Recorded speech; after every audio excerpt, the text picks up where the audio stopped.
All right, you are now tuned into the Rotated Views podcast. I am your host, Jimmylee Velez. I am here with Gabe, Manny, Goose, and Jack, the entrepreneur mindset. In this episode, we have special guest Jack Beck. We cover topics that range from small business, mindset, recognizing opportunity, motivation, and much more. We wrap the episode up with quotes from Jas Bagniewski and Joanna McFarland.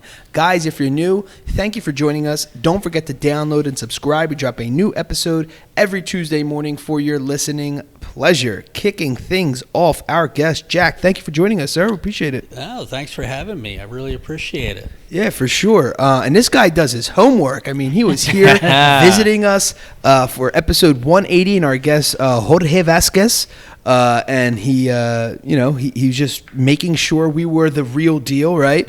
And just wanted to see how things were going. And I appreciate that. I like that. You can't be, I don't think you could ever be over-prepared, right? Absolutely. Oh, absolutely not. Yeah. I mean, that's like a success trait, that many people seek. Yeah, most people confuse that with, being prepared with being lucky. Right.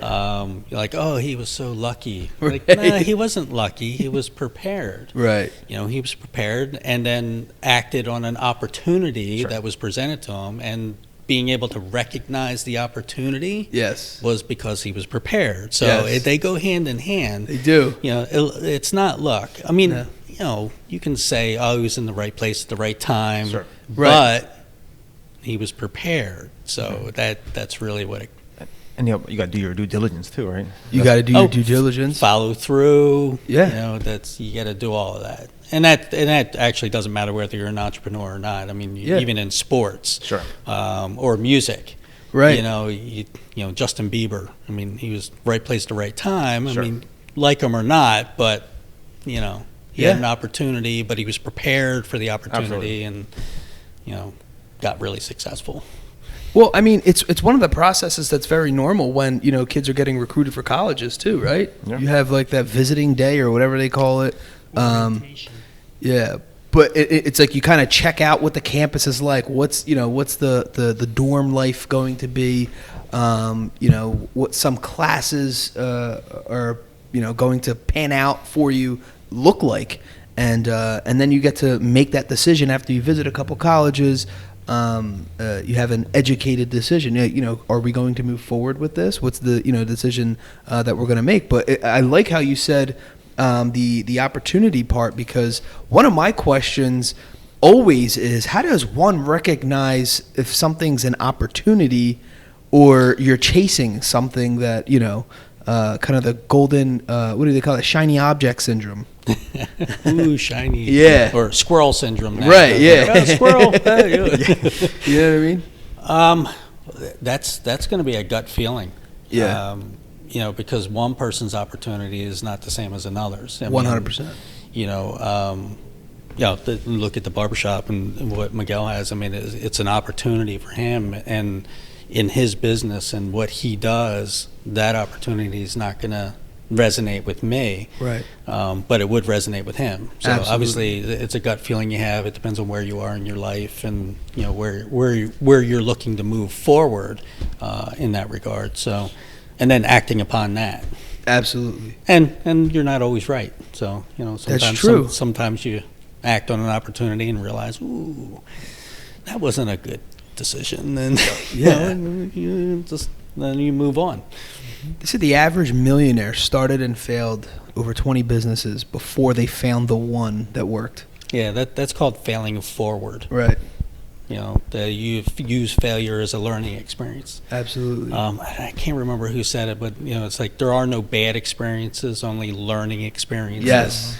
Yeah, and it's so true. But that's a mindset. It is. You can take all those bad experiences and get bummed out about it and be depressed, and or you can learn from that. Thomas Edison figured out 1,000 ways how not to make a light bulb. Right, exactly. It's amazing too, because in my personal experience, we've counted up. I forget, it was up there. It was coming up there. It's probably like around somewhere between 18 and 21. I forget what the actual number. I actually have them all listed. and it was from what I could actually remember. And all those people say, I would technically failed, but what it was exactly what you're saying. Those lessons I learned from each one, I then applied to my 2 current businesses that are actually successful right now. You know what I'm saying? Yep. And it was all those, where did I screw up and what did work, and apply or not apply those things. Instead of banging my head up against the table again, why would someone, in the right mind, why would someone start and finish a business with the same mindset every time? Obviously something didn't work the first time. What didn't work? Apply what didn't work and now use it for your advantage. Exactly what you said. I use them as stepping stones. Yeah, you have to. What's the definition of insanity? Doing the same thing over and over, expecting a different result. Absolutely. Well, same thing in business. If you're going to open and close a business and do it exactly the same way every time, right, expecting to be successful, then you're not measure monitoring and adjusting what you're doing. So I love it. Well, we transitioned very smoothly into our conversation. Sure. but for those of us who do not know who you are and what you do, let them know. Jack Beck. Okay. So I'll tell you where I sort of am right now, or where Sure. I'm coming from, only because I'm in a transition period myself, Absolutely. As far as branding and re-identifying my goals and where I'm going. Perfect. But talent marketing is a business that I had started while I was working, and it was just it was kind of like my first entrepreneurial endeavor, and it still exists. I'm just changing what it does and how I'm actually helping other business owners. So talent marketing was just for print and digital media and business development. Okay. My background is in print services. I mean, that's kind of where I came from. Yeah. So what I would call traditional marketing, paper Right. paper marketing, Right. newspaper ads and that kind of stuff, flyers, that's that sort of thing is kind of going away. I mean, it still exists. I mean, you still have to have it. Yeah. Print will never go away, but it's a very small portion of advertising these days. Yeah. Social media and those types of things, they're taking over. Yeah. But even they're changing. So that's what talent marketing started out as, and right now it's turning into more of a business development and just being able to help small businesses diversify themselves. Okay. That's kind of where I'm going with that. Nice. All right, cool. All right, so from my understanding, can you talk a little bit about how you got started in the print services and you working alongside your parents? Yeah. So getting into print, it's their fault. My parents opened up a small print franchise back in the early '80s. Yeah. When I was in high school, and In the area? Yeah, actually, right in Fairless Hills. Nice. So next to what used to be Astro Lighting, Okay. which actually isn't there anymore, and I started working with them in high school, and then kind of went into the family business, Sure. and stayed with them up until like 1999, so the economy ups and downs, and it just got to the point where it was a little too stressful for them. Yeah. So they wound up selling the franchise. I stayed on board with the new owner. Okay. I almost stepped out, a little tangential, but I almost became a Falls Township police officer. But Wow. yeah, but I wound up staying in the industry and was with him for another 15 years. Wow. Oh, wow. And then from that point, I was going out on my own. We had parted ways, and then from there, that's kind of where I started the entrepreneurial endeavor on my own. And I'm still in print services, but I'm trying to transition out of that. Yeah. Again, everybody knows me as that, but that's kind of not what I want to be anymore. Right. So while you're in this transition period, what are some of the things that you learned, growing up and watching your parents own a business that you're applying now? To their testament, it's their work ethic. Mm. I mean, when you own a small business, I mean, whether you're there or not, it's a 24/7 Sure. I mean, because you're always thinking about it. Yeah. You know, whether you're there or not, it's very difficult to leave that stuff at the doorstep. Sure. And that's actually, you have to, because at the time I was also living at home, which is one of the reasons why I moved out. Like right after high school, I was like, I got to go. Yeah. Because at a young age, I couldn't make that transition. Yeah. Like if we had an argument at work, like it was coming home with me. Sure. You know? Right. And it was like I didn't like that feeling. So I'm like, all right, I need to step out. You know, I'd rather maintain the relationship with my parents and still be able to work with them at the same time. Sure. But for them, I mean, God bless them that they were able to actually do that. You know, being married and working in the same environment. Extremely difficult. But I learned a lot from them as far as, you know, how they acted and how they treat customers, and so a lot of my customer service skills came from them. Even learning the back end of the business, my mom was very, you know, she was the numbers cruncher, so I learned a lot from them in that regard. The transition after they sold, the new owner that came in had a whole different mindset on where the business should go. Wow. That was kind of transition with technology. So a lot of digital print was coming around that time period, and he was expanding the business, doing large format and, you know, getting into digital color. And wow, okay. So he was investing in the company in that regard. So completely different world. Yeah.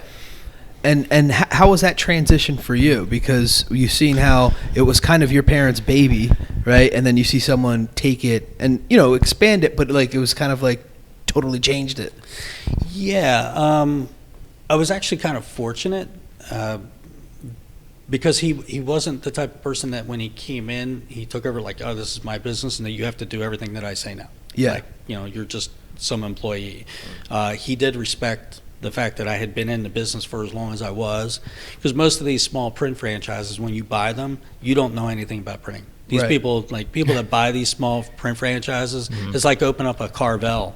You know, you open up a Carvel ice cream store, and you don't know anything about making ice cream. Right. You just know it's a small business. I think I could do that. And right. you know, same with printing. Most of these print franchises are not owned by people that come from the industry.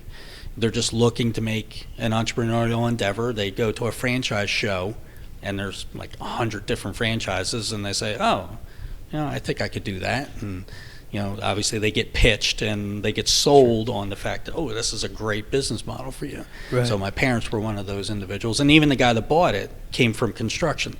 Okay. So he did respect the fact that I was in the industry for as long as I was, and then relied on me to help him run the business.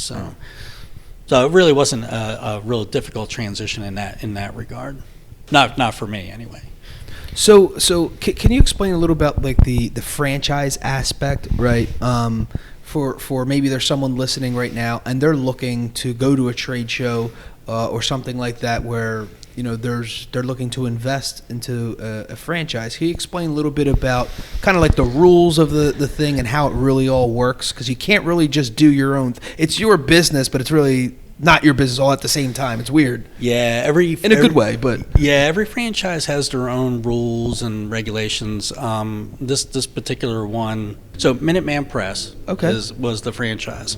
Now, back in the day, there used to be, I don't know, like a dozen different small print franchises. There's not that many anymore. Minuteman Press was one of the least expensive franchises to get into as far as the initial investment, but you get what you pay for. Sure. So they didn't have a national advertising campaign to help you out. And again, you going back to the 80s, advertising was different then. Mm-hmm. Sure. You know, there used to be like Pip Printing and Sir Speedy and Speedy Print and all these other small ones. You always saw television ads for them. Minuteman Press there were no ads, but they were more expensive to get into. Gotcha. Also, the rules were a little more stringent. Like, you had to use the corporate colors and so on and so forth. Minuteman Press, not so much. You know, if you wanted to, you know, it was supposed to be orange and green. Well, if you decided to use blue and red, well, as long as they pretty much left you alone as long as you paid the royalties. Right. Right. As long as they got their money, they were okay. Right. And again, for them, that was the cheap end as well, because their royalties capped, which is something else in a franchise. First thing that gets paid is the royalties. Above it, well, obviously your employees. You got to pay your employees. You got to pay the vendors. You got to pay the royalties to the home office. Then if there's anything left over, you get paid. So that's in the beginning. That's usually the tough transition. But for them, they were a cheap franchise to get into, but you didn't get the back end support. Right. So you kind of got what you paid for. Some of these other franchises, you're going to get that back end support.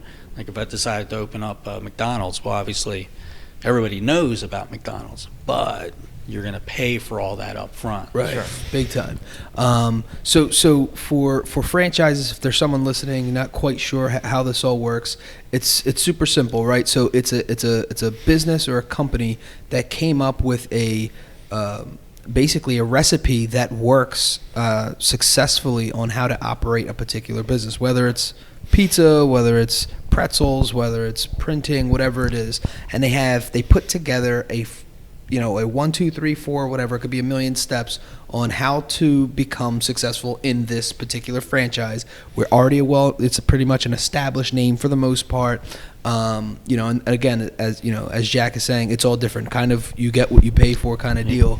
And then because they basically gave you their recipe, you have to pay them in return because you're not really necessarily starting from scratch. They already kind of did a lot of the legwork or the majority of the legwork, and they're kind of teaching you. And McDonald's is known for this because they're so successful that you literally have to go to, there's a McDonald's University. Hamburger University. Or Hamburger University, there it goes, where they teach you this is exactly how you become successful. Sure. It's basically a guaranteed way to profit.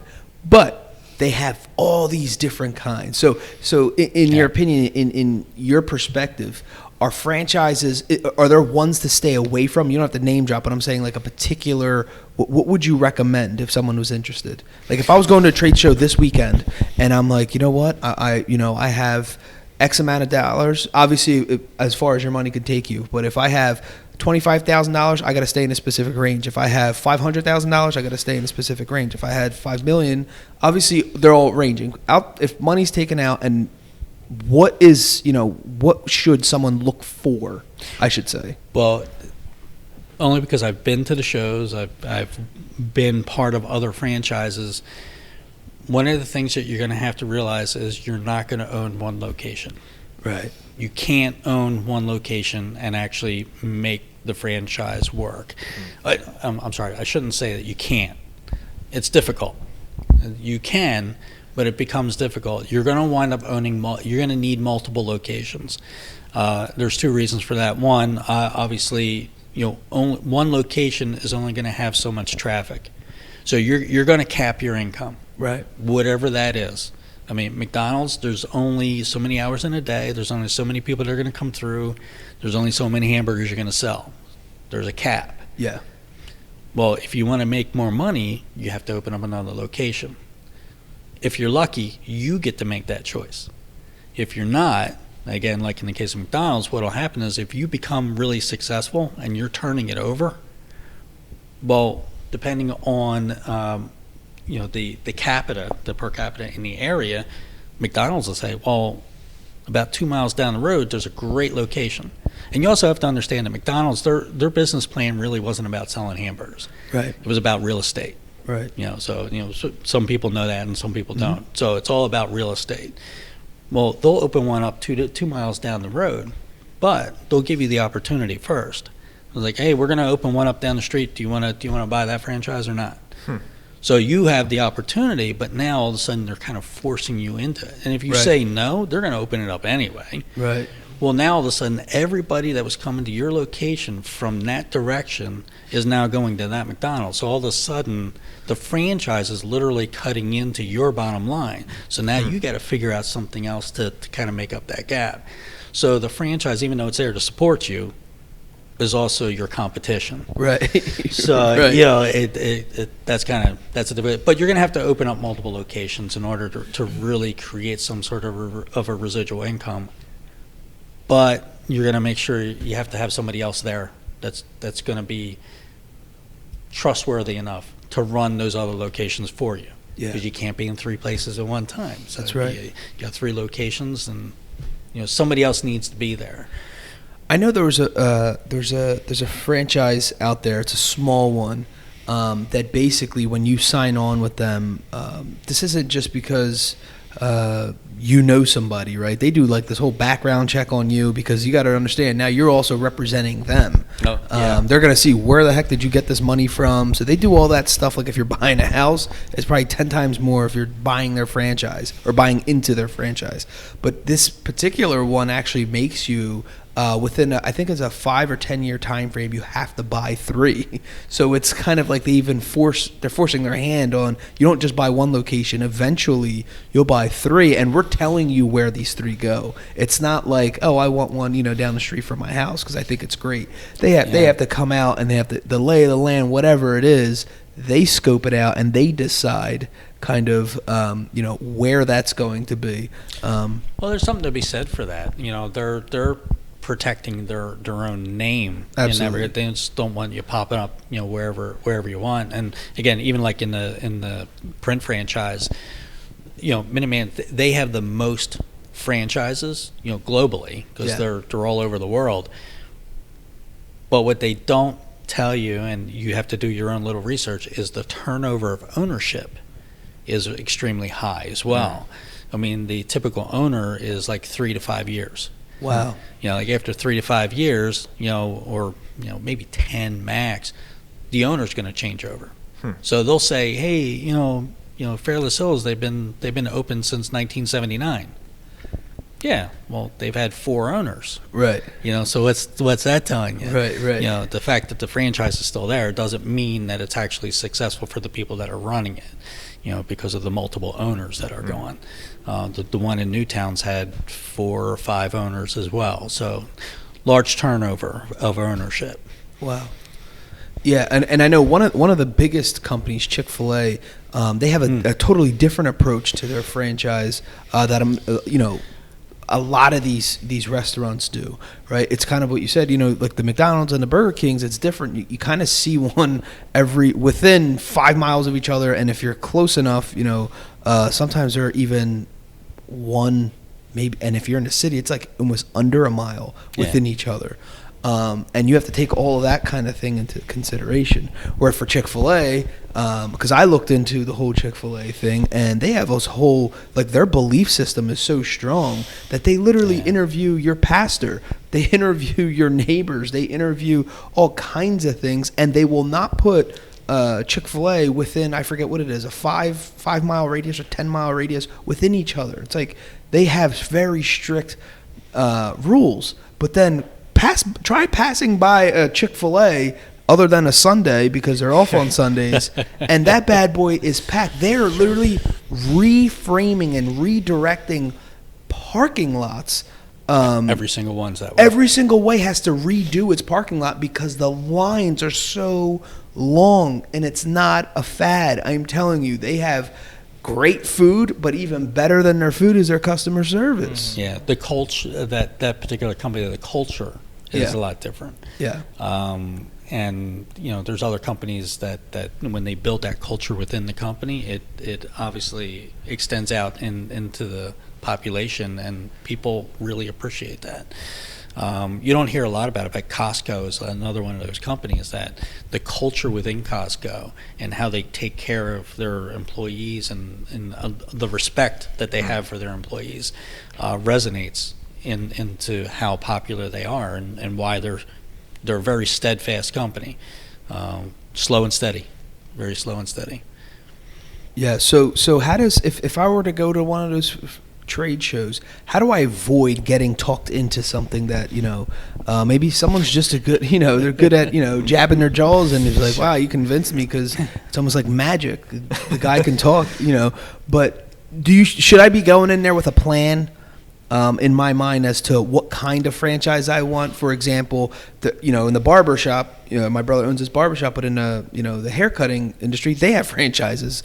All right, they're, for example, like a hair cuttery or super clips or sports clips, whatever they're called. I'm I'm not a barber, so that wouldn't be my thing. So am I going there with a particular thing in my mind, or should I? Or should you also still be open? Well, see, that's just it. So are you going in there to buy a franchise because you want to make money, or are you going in there to buy a franchise because that's what you want to do? Because like you said, you don't cut hair. So, right.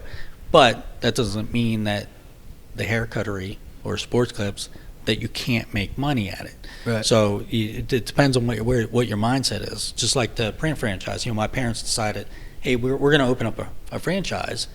We just didn't know what, so they went. They actually did want to open up a Carvel, but the amount of money, capital that you had to have unrestricted to get into it was so high.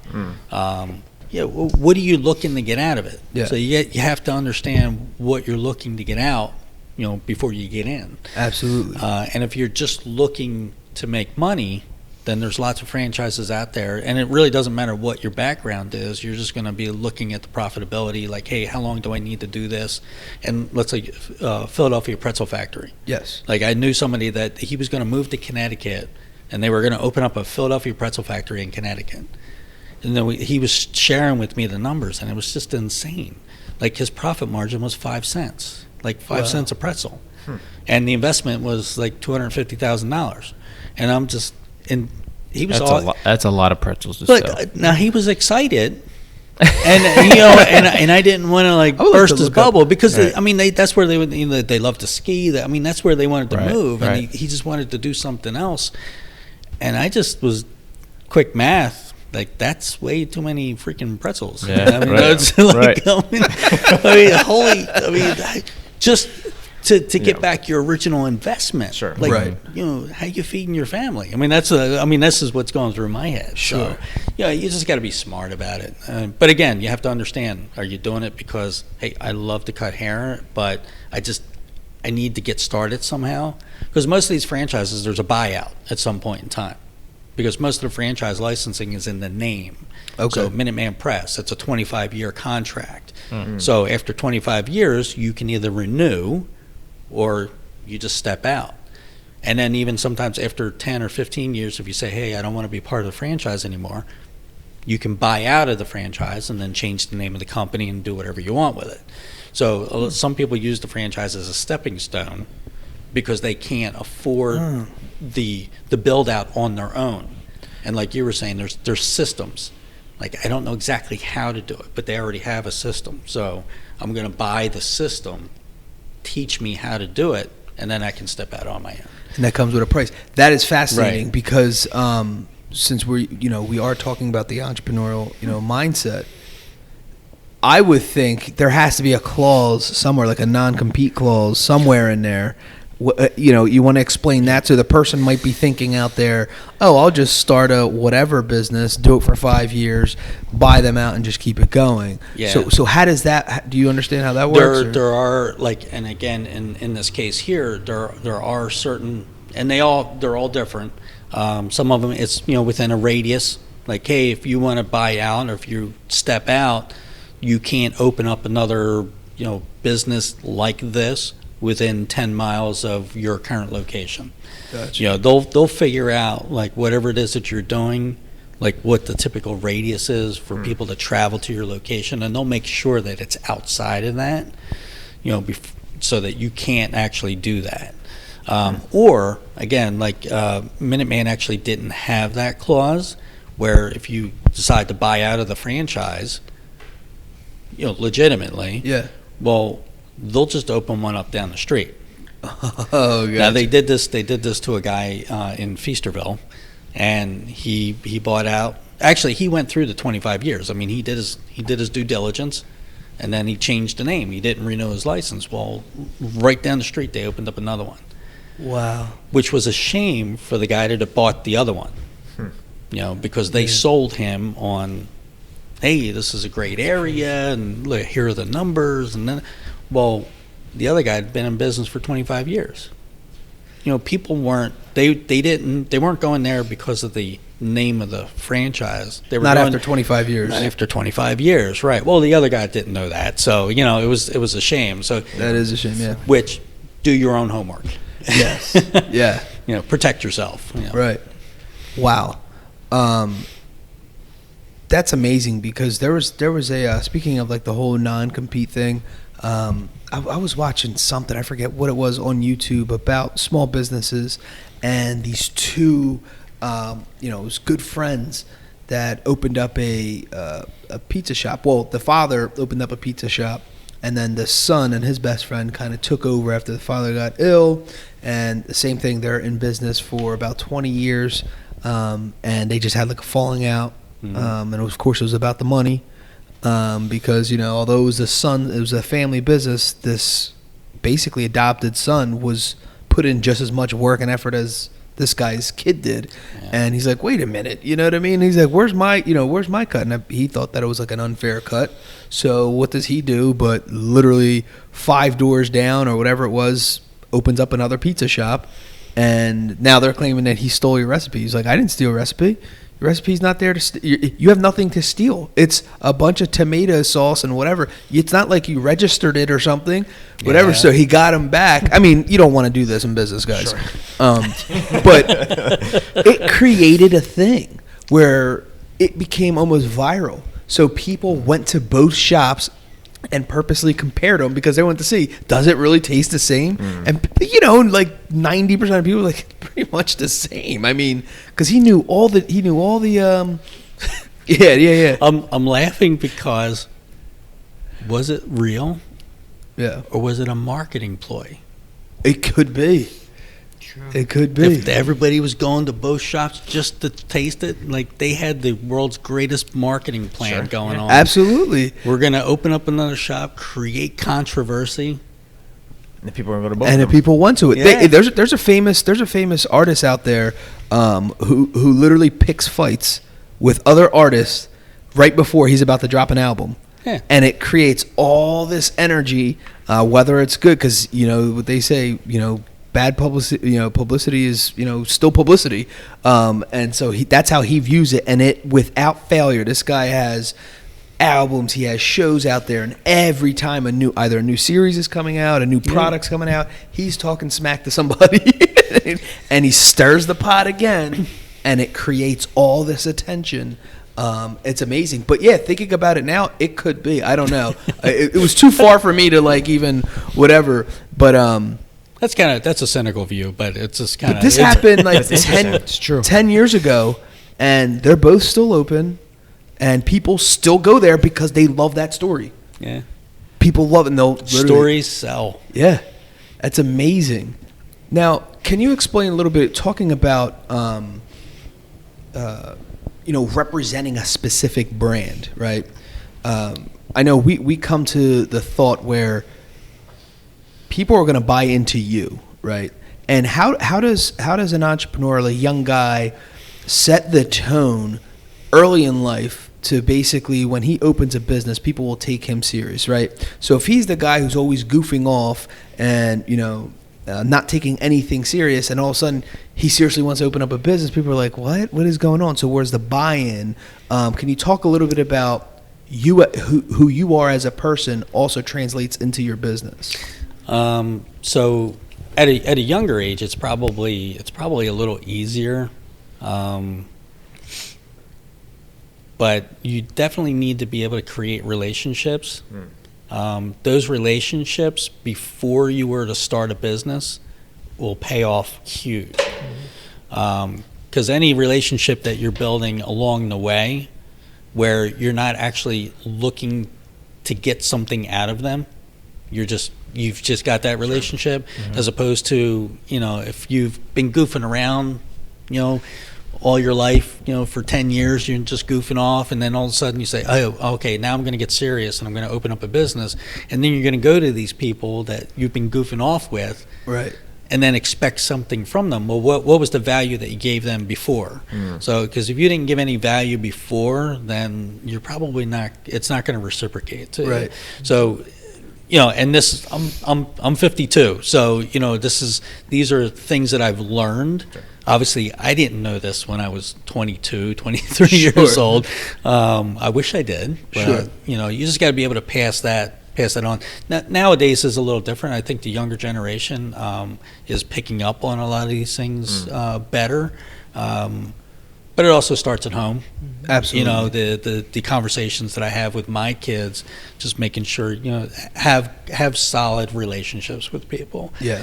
Where you're not expecting anything in return. Yes. That will pay off huge, no matter what you do in your life. Yeah. It'll come back around. So from an entrepreneurial standpoint, create relationships.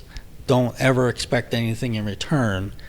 You know, don't give to get. You know, give to teach people how to give. You know, just kind of perpetuate that. It's kind of, you know, like a pay it forward. Yeah. You know, just be able to give, and then eventually, you know, you will get.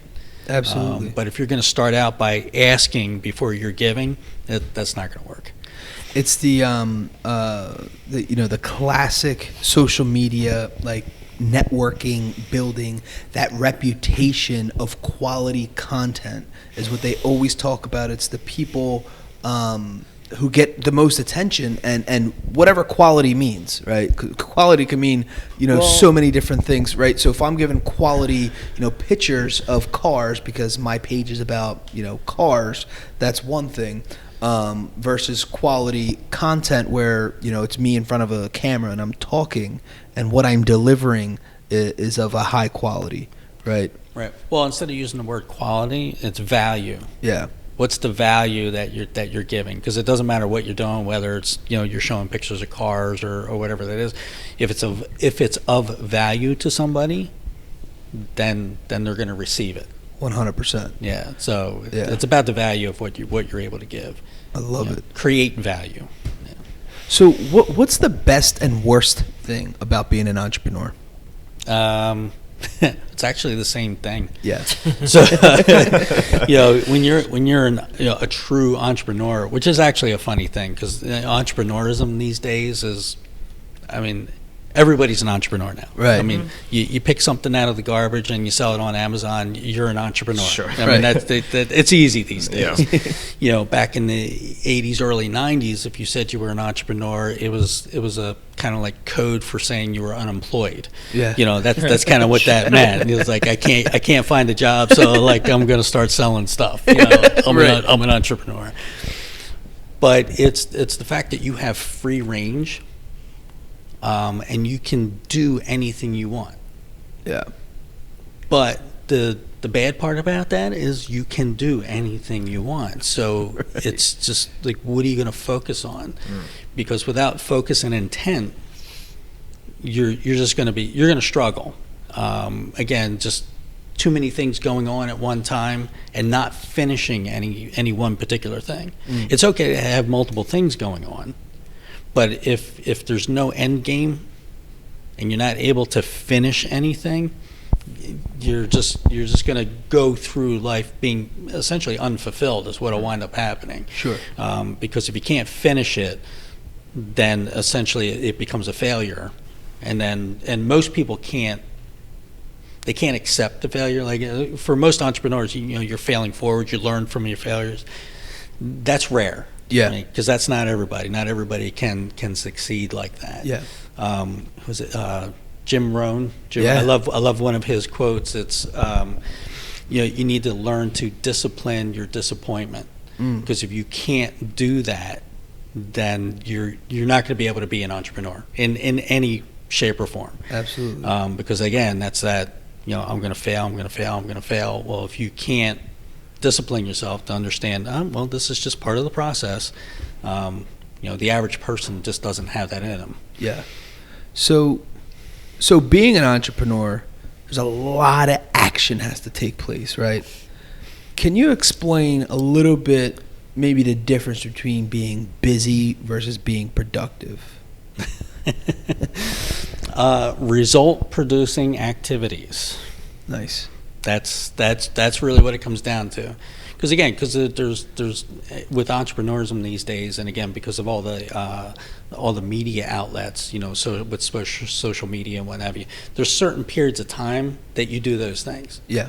Like you can't be sitting on Facebook at 5 o'clock. Right. you should be on the phone with somebody, or you should be meeting with somebody, or you should be doing something that's a result producing activity. Right. If you want to connect with people on Facebook, you do that at 10 o'clock at night. Right.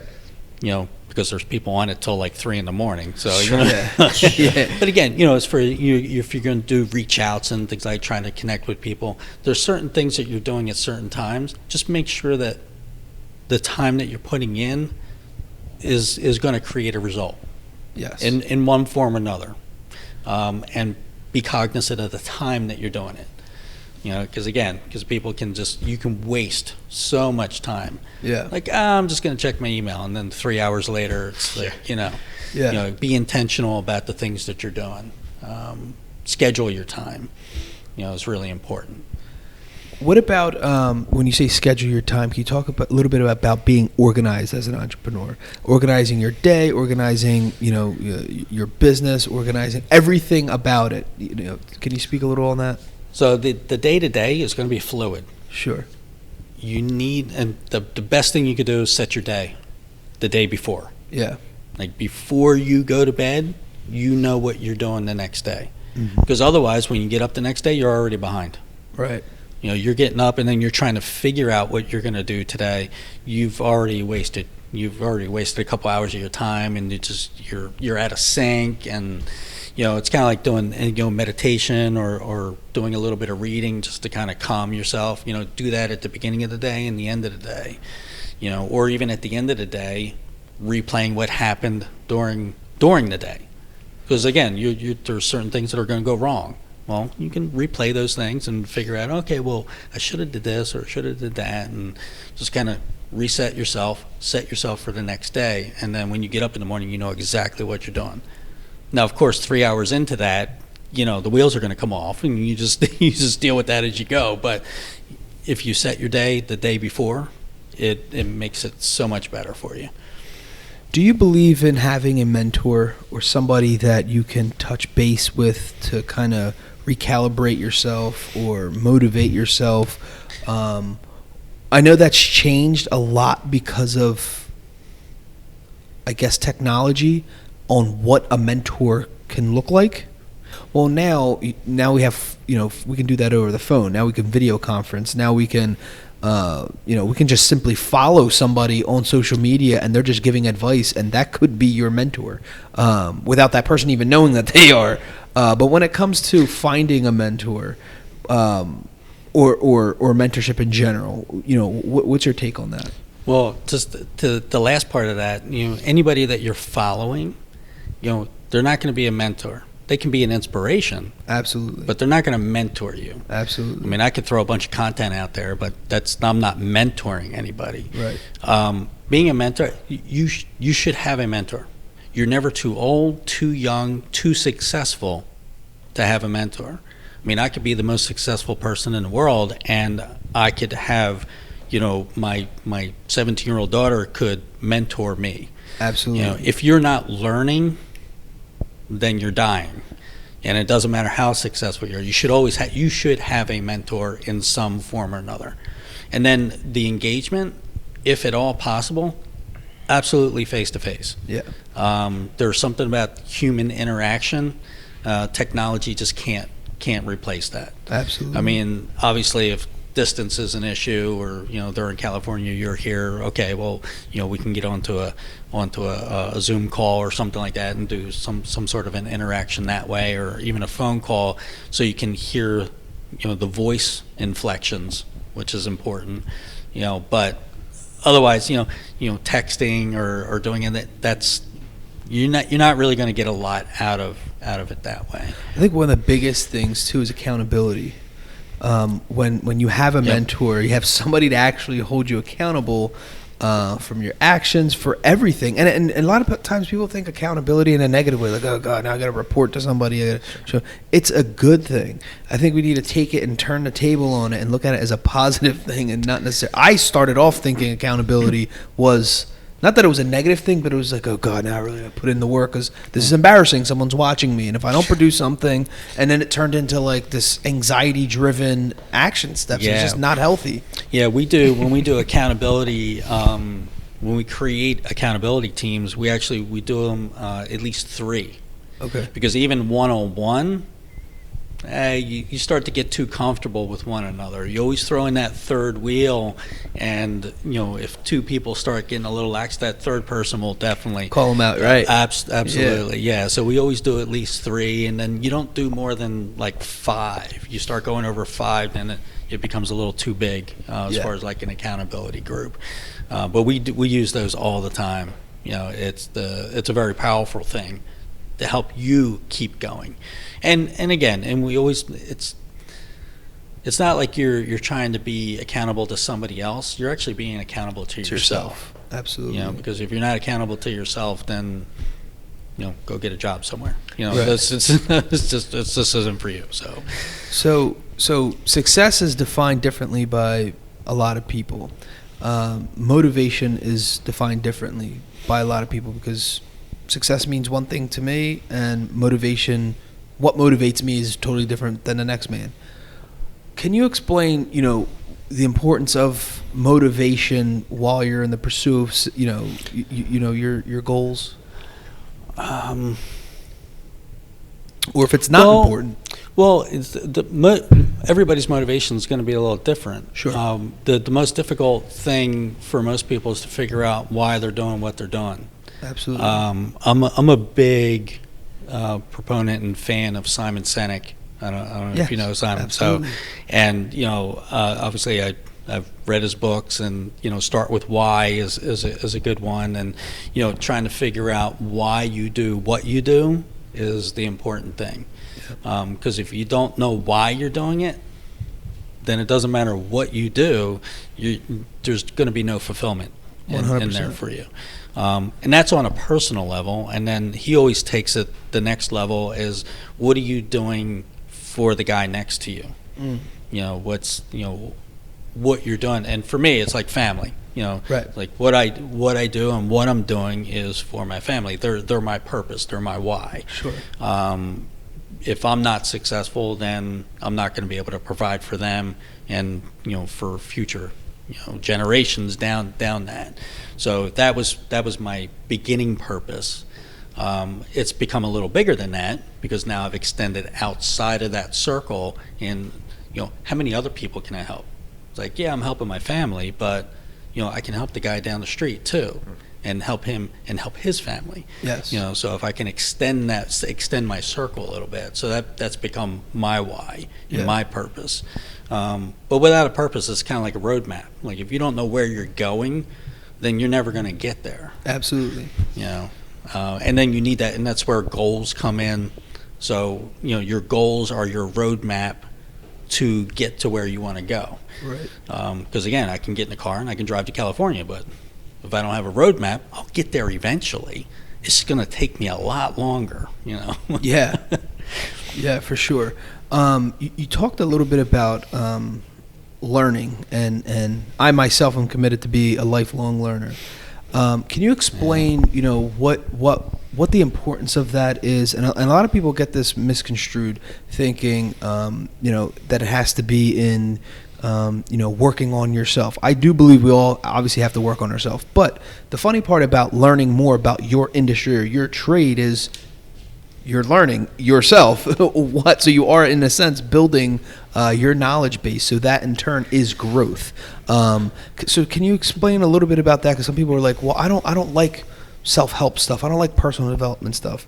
And I think it's not clear as to, what is being said. It's not that you have to read self-help books and understand the secret, right? Yeah. It's not that. It's what's your goals? What are you passionate about? What's your business? Learn more about your business. How can you expand? That's more what we're trying to say. Self-education, extremely important. As far as what makes you tick, learning about other things is also a form of self-education. But I'm a sponge. I mean, I want to learn everything there is about everything. Yeah. Whenever it's possible, it just keeps my mind going. Sure.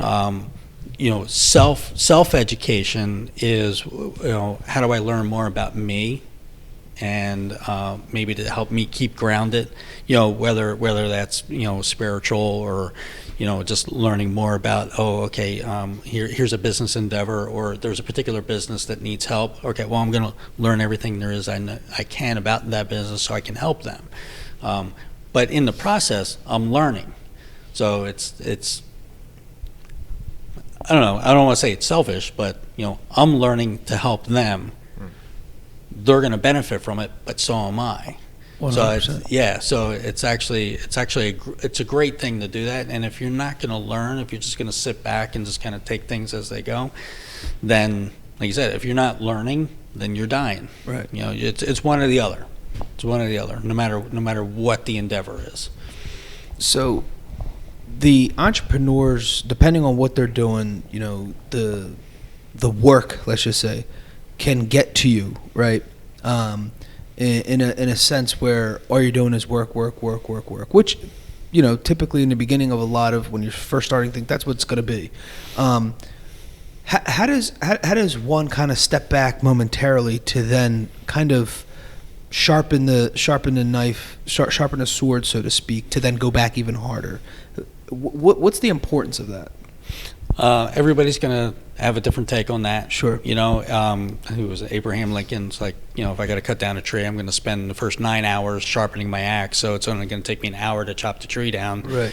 Versus the other guy that's just putting so much time and energy into it. Still takes him 10 hours, but when he's done, he's dead. Right, Like completely he just exhausted. can't function anymore. So entrepreneurs are doing the same thing, and this is kind of where that take time to take care of yourself. Because if you don't take care of yourself, there's no way you're going to be able to take care of anybody else. 100%. And same with family. Again, being an entrepreneur and you're constantly out there and you're grinding, and sometimes you leave the house in the morning before anybody's up, and when you get home, everybody's in bed. Yep. And you go through weeks like that, and then every once in a while, you do need to take a step back.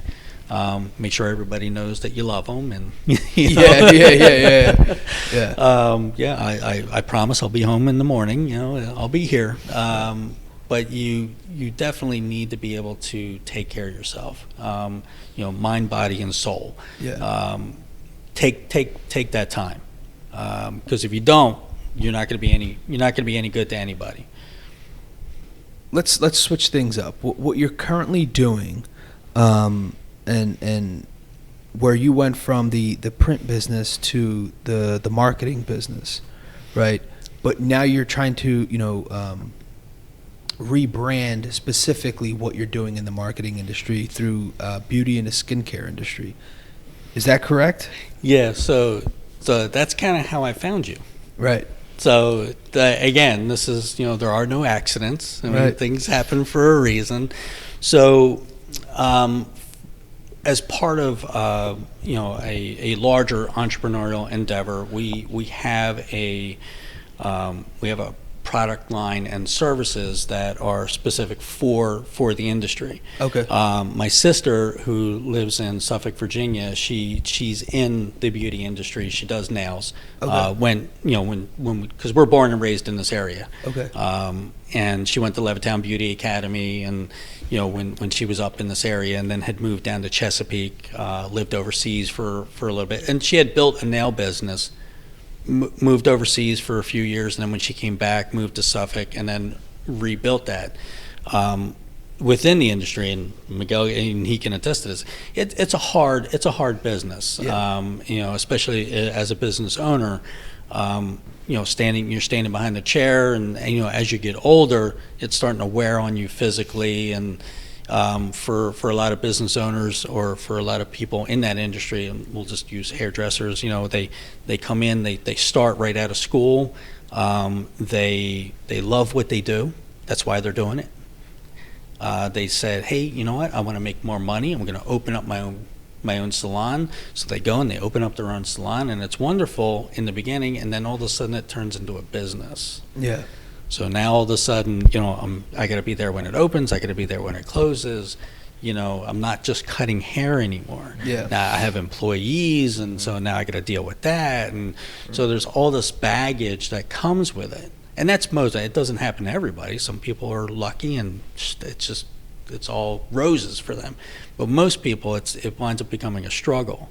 And then what winds up happening is at the end of that life cycle, they either just like, hey, I just can't do this anymore. The stress is too much. They'll sell the business if they're lucky, or the business closes, and then they wind up just going and getting a job as a hairdresser.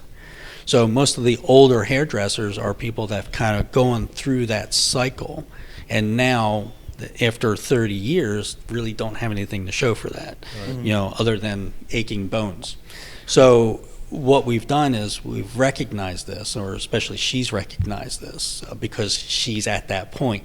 Sure. She used to be able to do 10 clients a day. Well, now she's only doing 7 clients a day, 6 clients a day. Well, she doesn't feel she's working any slower. Sure. But now her revenue's dropping because she can't see as many clients. So now how do I increase my revenue without having to work 18 hours? Right. So extension of service, became a thing. So it's like, okay, well, what other services can I provide to the same clients that I'm seeing in the same time period?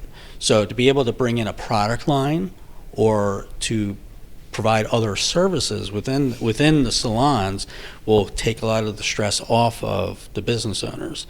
And the system that we're implementing is actually more of a partnership with the employees.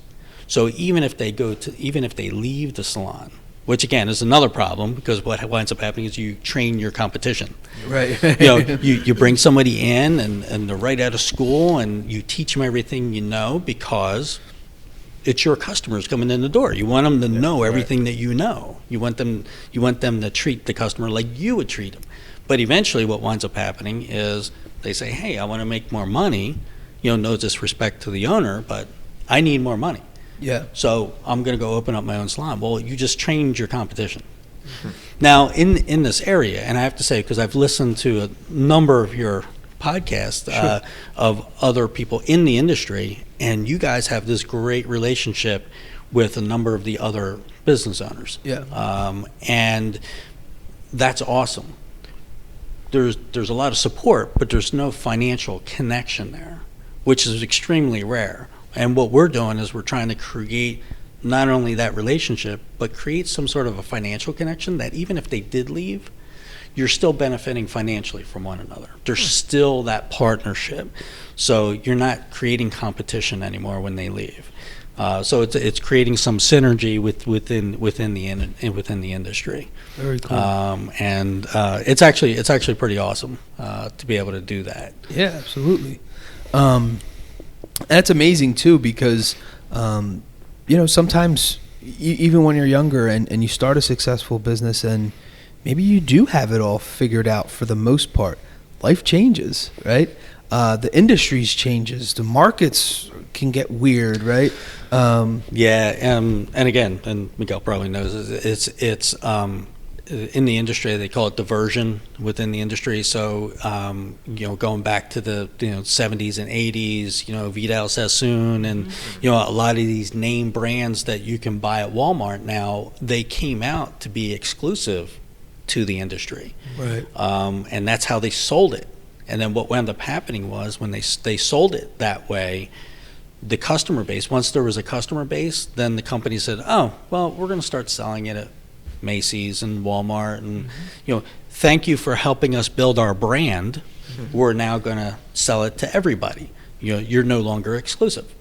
And that's creating a struggle within the industry. And there's like these little offshoots, like there's some blowout bars that are opening up, where again it's taking services away from the salons. In what I think it's just a fad. I mean, they're going to be out there, and then everybody's going to it's the new thing, and then eventually they're going to close up.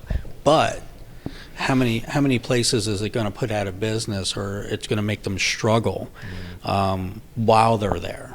They're going to be in and out, but it's going to create a struggle for a lot of people. And again, I don't want to fault them, because there's somebody else that's an entrepreneur that's doing that. Right. So you you don't want to fault them for that, but it's creating a strain within the industry that's probably unnecessary. But. All right, cool. So we're going to, last question of the night. What is your recommendation to anyone trying to accomplish their dreams and goals in life? If you have one or two things, a younger version of you is out there, very ambitious, very hungry. What are, one or two things you would just tell them right off the rip? You need to know why you're doing it. Understanding your why is important. Be intentional about what you're doing. Because otherwise you can kind of get lost in the fog, as it were. Don't compare yourself to anybody else. You definitely got to be yourself. Don't try and be anybody else. I think that's probably one of the biggest things. When you're out there networking and you see somebody, it's like, oh, I wish I was as successful as that person, or I wish I could be like them. You need to understand that most of these people that are out there networking, that's a facade. Right. That's not necessarily who that person is. So when you say I want to be like them, you want to be a facade of them. So you don't even know who that person really is. So right. So you definitely want to be yourself, because people buy you. They don't buy whatever product or service you have. I mean, you definitely got to create that relationship and be yourself.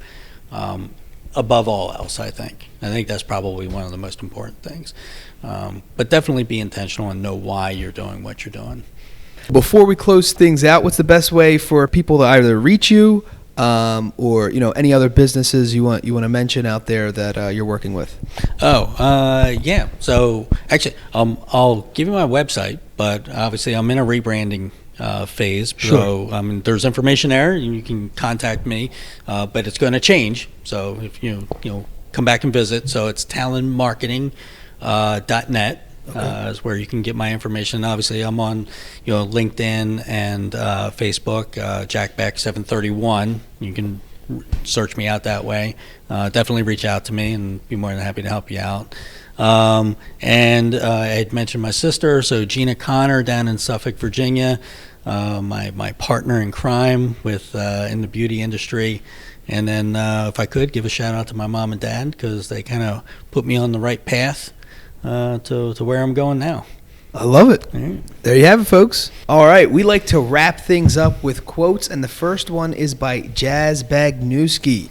Don't get distracted. Never tell yourself that you need to be the biggest brand in the whole world. Start by working on what you need at the present moment, and then what you need to do tomorrow. So set yourself manageable targets.